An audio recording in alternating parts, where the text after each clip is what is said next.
G'day everyone, unboxing video for you today, and it's the Armageddon pattern Medusa, obviously from Forgeworld.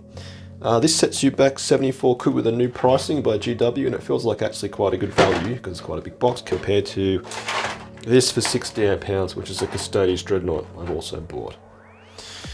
So within the kit, you get obviously the resin parts, a very basic set of instructions, which is disappointingly very basic.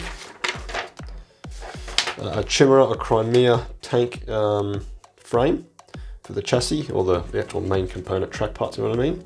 And then also the tank accessory frame, which is actually really quite an old bit of kit. So some of these parts are horrible, but still it's good to have it. I'll lay out all the resin parts now and then come back to you. Right, so here's all the resin bits, and I think this is quite an old kit. I actually bought it because I love all the interior details, so you can see some amazing detail, which I teased, I think, in a post. But some of this detail on the inside is going to be awesome to paint, and I've got the ambition to put some crewmen in there as well.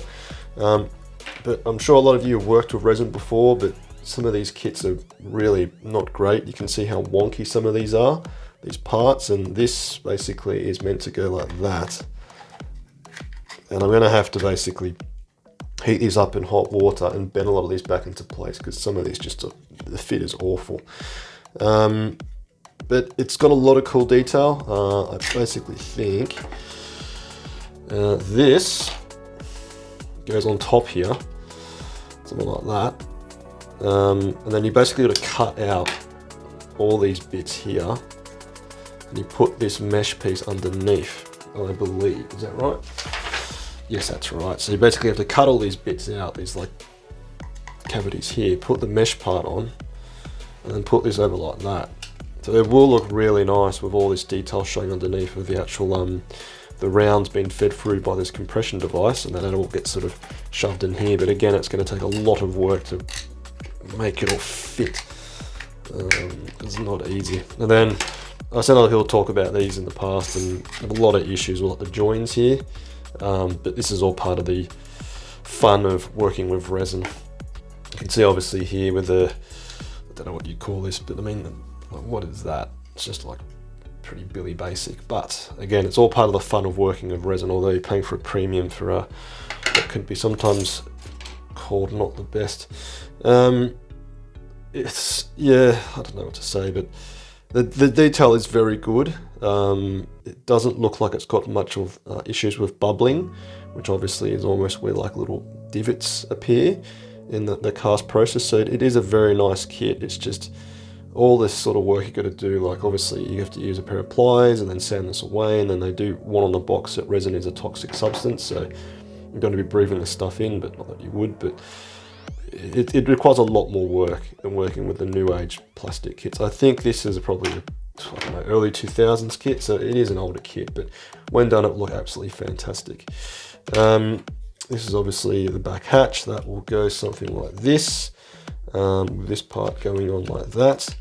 And as I said, like my ambition, actually a long-term ambition for this, is to create a diorama and have some crewmen within the actual crew compartment, load firing, and maybe a couple of other crewmen who've got like rounds stacked up and feeding in more for some fire missions. But yeah, look, I mean, for £74, would I recommend this?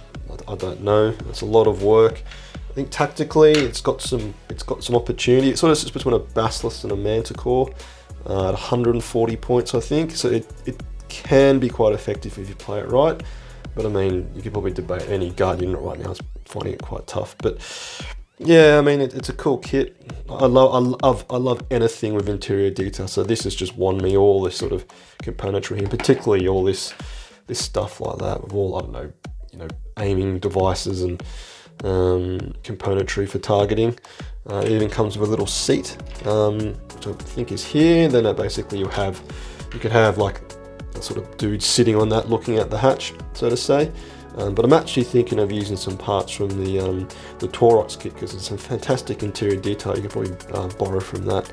But yeah, so £74, it's a boatload of money for what is a very inferior kit, but a lot of love and effort will result in a very nice looking kit. So So there you have it. Hopefully it was interesting.